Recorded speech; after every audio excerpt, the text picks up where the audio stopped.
Haleluya, haleluya, shalom blessed people. Kiranya berkat dan damai sejahtera Allah di dalam Tuhan Yesus Kristus menjadi bagian kita sepanjang hari ini. Jumpa lagi dengan saya Pendeta Theodorus dalam Renungan Kristen. Hari ini kita akan membahas tentang buta, beriman, dan melek. Terambil dari Injil Matius pasal 9 ayat 27 sampai 31. Begini firman Tuhan. Ketika Yesus meneruskan perjalanannya dari sana, dua orang buta mengikutinya sambil berseru-seru dan berkata, "Kasihanilah kami, hai anak Daud." Setelah Yesus masuk ke dalam sebuah rumah, datanglah kedua orang buta itu kepadanya, dan Yesus berkata kepada mereka, "Percayakah kamu bahwa aku dapat melakukannya?" Mereka menjawab, "Ya Tuhan, kami percaya." Lalu Yesus menjamah mata mereka sambil berkata, "Jadilah kepadamu menurut imanmu." Maka meleklah mata mereka. Dan Yesus pun dengan tegas berpesan kepada mereka, katanya, "Jagalah supaya jangan seorang pun mengetahui hal ini." Tetapi mereka keluar dan memasyurkan dia ke seluruh daerah itu. Nah, blessed people, ini merupakan serial dari Matius pasal 9 seperti yang saya sampaikan, bahwa Yesus telah melakukan banyak karya mujizat dan kesembuhan. Sebelum ayat ini kita telah membahas tentang dua mujizat Yesus, yaitu tentang kebangkitan anak perempuan dari kepala rumah ibadat dari kematiannya, dan kesembuhan dari perempuan yang sakit pendarahan selama 12 tahun. Nah, ketika Yesus selesai mengadakan karyanya itu, ia melanjutkan perjalanannya, dan tentu saja dua orang buta di dalam kisah ini telah mendengarkan. Ingat, mereka buta, tidak dapat melihat, tetapi pendengaran mereka tentu baik adanya. Mereka telah mendengar apa yang telah terjadi di daerah-daerah yang Yesus singgahi atau dilakukan pelayanan di sana. Maka Alkitab mencatat mereka mengikuti Yesus, dan bukan hanya mengikuti, tetapi mereka berseru-seru. Artinya mereka menyadari bahwa kebutaan mereka adalah penghalang selama ini. Tentu bagi mereka orang Israel, mereka tidak dapat datang beribadah sebagaimana orang yang sehat secara jasmani, termasuk dalam hal penglihatan. Mereka juga tidak dapat bekerja dengan baik. Orang buta biasanya hanya jadi pengemis, berbeda dengan orang buta di zaman modern, khususnya di Indonesia misalkan bisa jadi tukang pijat, bisa jualan kerupuk dan sebagainya. Tapi pada masa itu orang buta adalah orang yang terpinggirkan. Mereka tidak dapat beraktivitas apa-apa selain menjadi pengemis.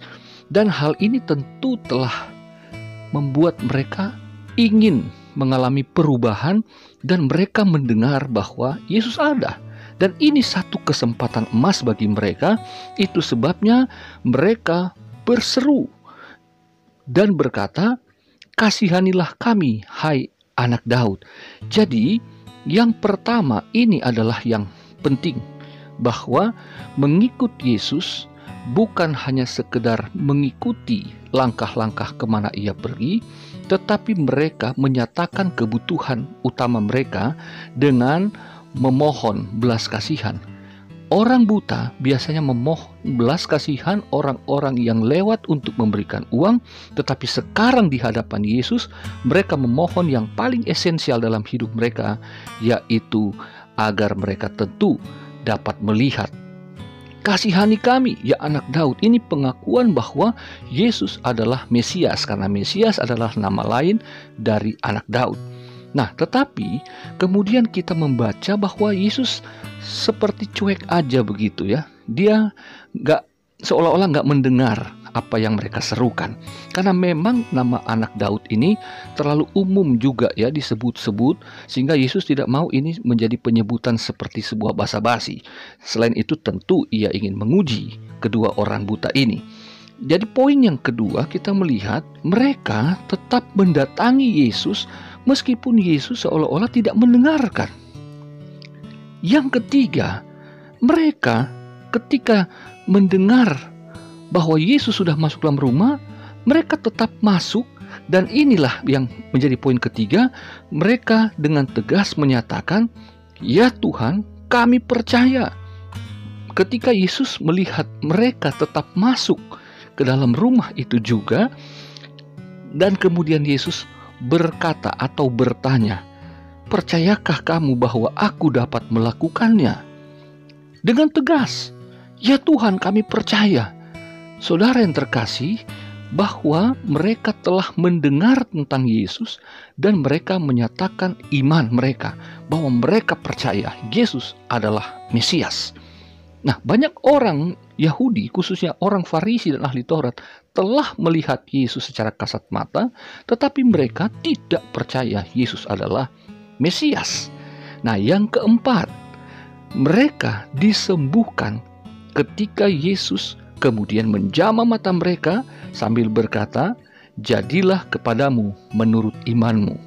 Nah, dengan demikian, blessed people, iman dan pengharapan, keteguhan hati, dan pantang menyerah kedua orang buta itulah yang telah menggerakkan hati Yesus untuk menjamah sehingga meleklah mata mereka. Haleluya.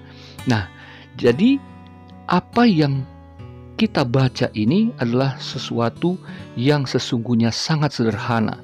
Tetapi sayangnya banyak orang justru yang memiliki penglihatan yang normal tidak dapat mengenali Yesus adalah Mesias dan Tuhan. Mereka mengatakan, kedua orang yang tadinya buta itu, yang pertama mereka katakan anak Daud, Yesus adalah anak Daud. Kemudian mereka mengakui, "Ya Tuhan, Yesus adalah Tuhan." Bagaimana dengan blessed people, saudara sekalian yang matanya sehat? Dapatkah melihat dari Alkitab dan percaya bahwa Yesus adalah Tuhan dan terang dunia itu?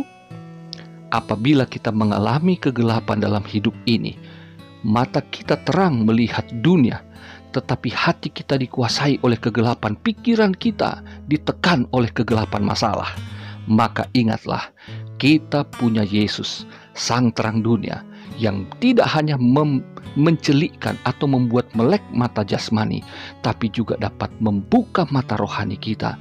Apabila kegelapan dosa di hati dan pikiran kita, Yesus sanggup untuk melepaskan ketika kita percaya kepada Dia. Demikian juga dengan kegelapan dalam hati dan pikiran oleh masalah-masalah kehidupan, kita juga percaya Yesus Sang Firman hidup. Dia sanggup untuk membebaskan kita, membuat kita dapat melihat kembali kehidupan dan anugerah berkat dari Dia. Selamat beraktivitas, Tuhan Yesus memberkati.